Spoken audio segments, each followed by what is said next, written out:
Yeah, Porter, I guess just start off, just what did it mean to you to get that vote of confidence from Roger? And also, what have your conversations been like with him the last couple of weeks, just about how to improve every facet of this program?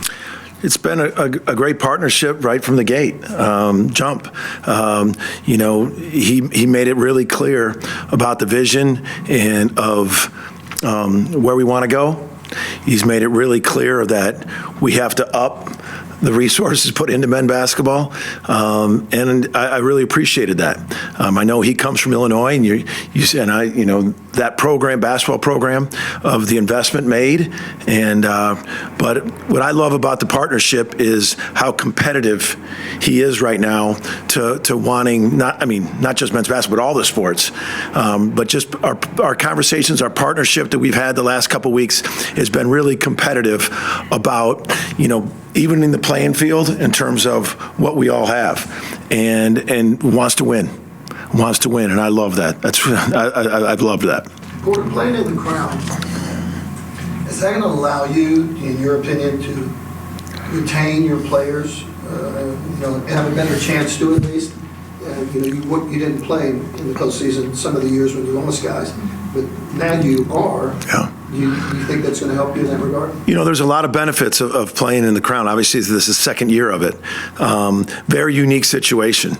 Being the last one out again, it's hard to describe the feeling. For young guys, for coaches, livelihoods, it's hard to describe being that last one. So right then and there, they're in no headspace. But then to be able to sit back after a day and the guys got to step away for a week. That was unique. I've never had it to where you step away from a week, reload, your mind, get fresh legs back, and we came back and had a high energetic week of practice. These guys love each other. They felt, I wrote him a long note that night, and I said, obviously you can be upset and point the finger of reasons why we got left out. We can do that all day, and trust me, I can do that all day. Or we can prove them why they made a mistake. But how we're playing, I thought we were playing as good as anybody down the stretch. So these guys love each other, they love the game, they want to keep competing for that. Now, to answer your question about guys that have eligibility left, man, I can't tell you the positive dynamic of being able to practice with your guys. Keep working with them. You're around them.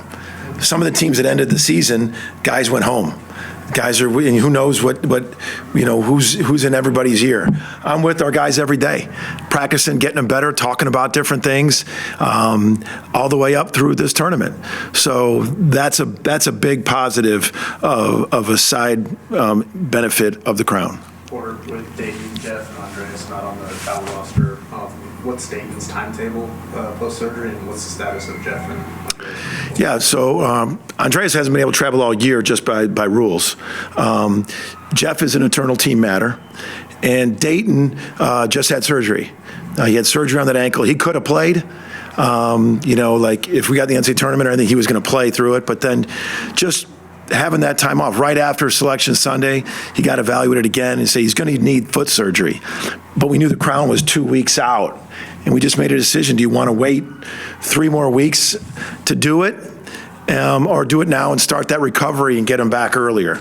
So that was a decision with Dayton. He had the ankle surgery, expecting a full recovery, and even better. I think, with his ankle stability, it was a great surgery for him. How do you guys compensate for the energy he brings off the bench? I'm sorry? How will you guys compensate for the energy that the spark he brings off the bench? Collectively, I think off the bench, I thought Jadon Jones was really, finished off the year solid. He really found his voice in terms of leadership. And then you're calling on other guys' voices. I've really talked to Darian Reed, especially about the role, the elevation of his role next year. To take on a louder voice, a presence. Obviously, Nijel, X, and Tay.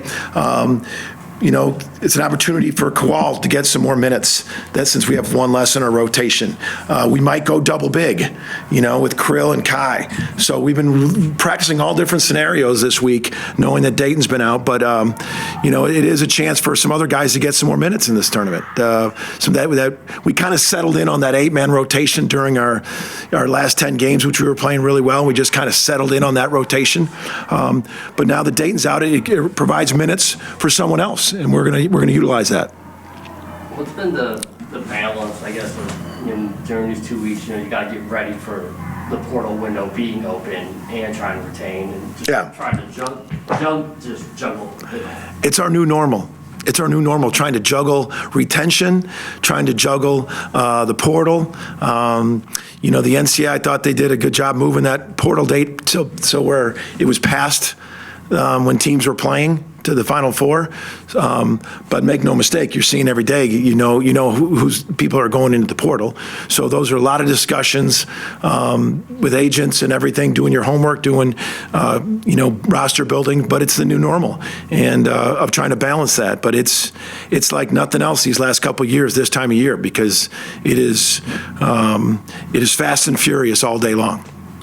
Porter and Nijel talked about appreciating the belief that you had in him to bring him into this program when things were still kind of up in the air in the offseason. Just flip side, what's it meant to you to have a player that historic and accomplished, be part of this program?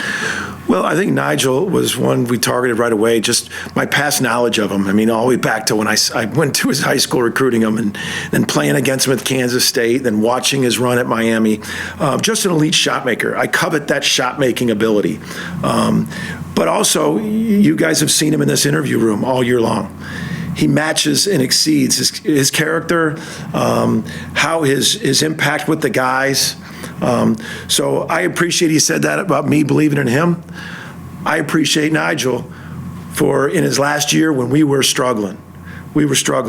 And to believe in me that there's a path every day coming. And I always say, man, your head coach can't have a bad day believing and bringing energy. And same with your best players. Our best players can't have bad days.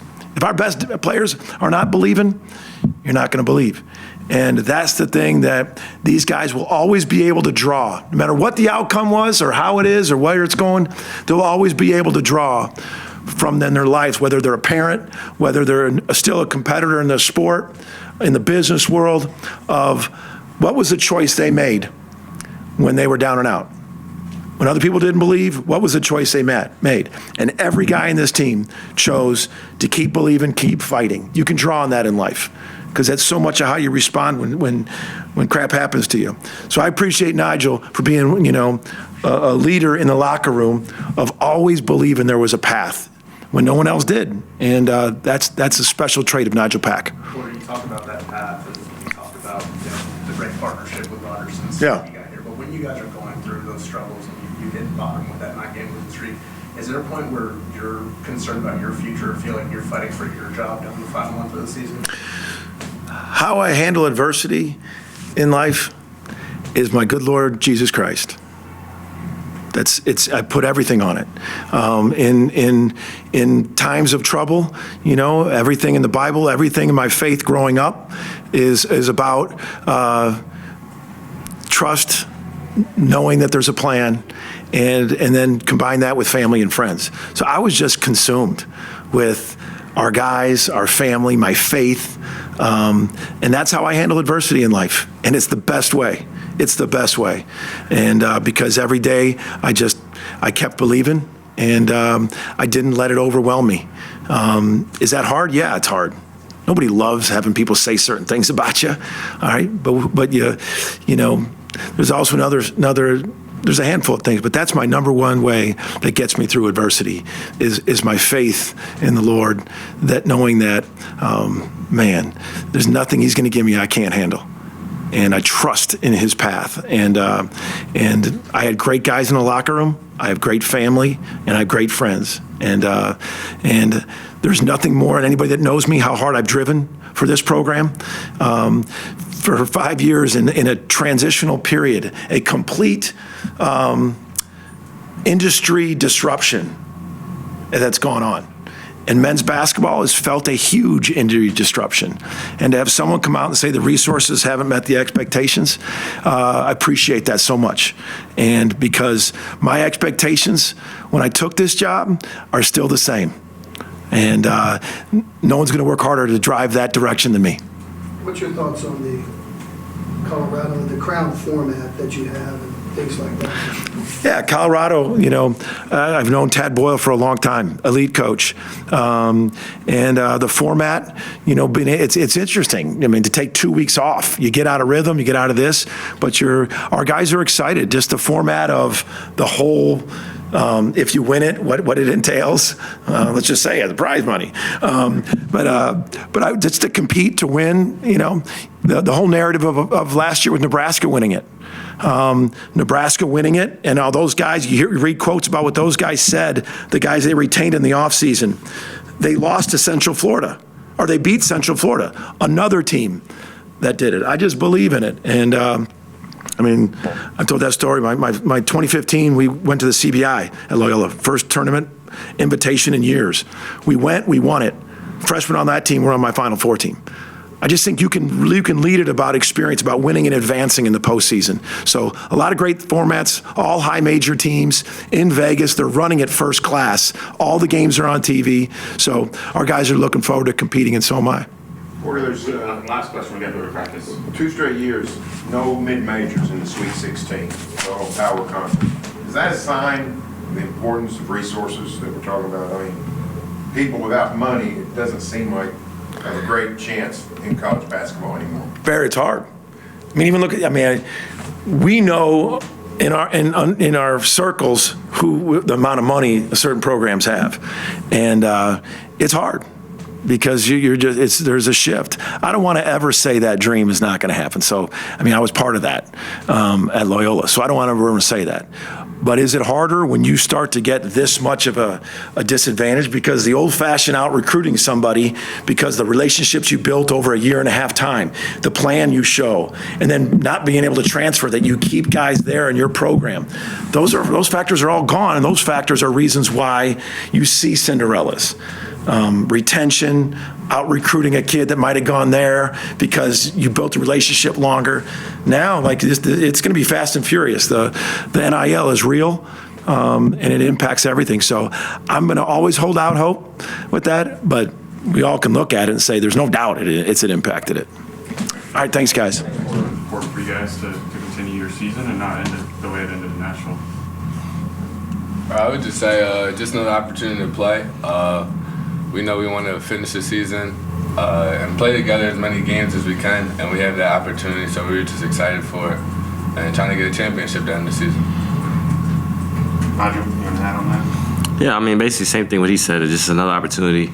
I know I'm grateful for it, just being a senior, and this is our last opportunity to go out and play, and we've been playing on a really, really high note, so for us to be able to go out with a bang, that just makes me more excited. Nijel, how long did it take you to get over Selection Sunday and then try to refocus into what you got to try to do starting this week? Yeah, it hurt for a minute. Honestly, it still does hurt watching the games and thinking man, we could have probably done something special and been playing right now. But, for us, I think, now moving our focus onto this and another opportunity, I think I've been able to lock in on this, and it's given me an escape route, honestly, to not just sit there and pout about it and think about it. So I would say, honestly, it took probably 24 to 48 hours, and then I kind of locked in on, all right, now we got a new opportunity. Let's get ready for this and go out and win it. Nijel, as a senior, just what are you hoping to get out of this experience? Just playing with the guys one more time. Yeah, I'm excited, man. Get to hang out with the guys. We get to go to Las Vegas. We get to we get to play. We get a nice break in between too. So I'm gonna definitely cherish every moment, whether that's dinner time with the guys, whether it's on the floor, whether it's just practice today. I'm gonna cherish this last week, as I know the time's finally coming to an end. Next year, one of several guys that has eligibility left that could be back next season. Just how big is this? That's kind of an opportunity to build momentum and go into the off season. I would say definitely. It's a great opportunity, and it's something we could build on. Summer workouts, spring workouts, just trying to because all he's really trying to do is just keep that chemistry. And for the guys that'll be back next year, I think this is a good opportunity, just playing in the, because it is postseason, so it's just good practice for what we really want to do next year. Xavier, what has this season meant for you, or what have you learned about yourself going through this season? There's been a lot of ups and downs.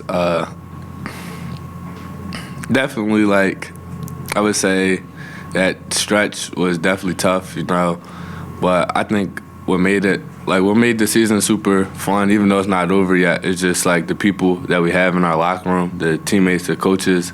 Every day was a joy. Like, it wasn't like, even when we were losing, it wasn't like a bad feeling coming into practice or anything like that. So I think the season has just been like very fun, even though like we took losses.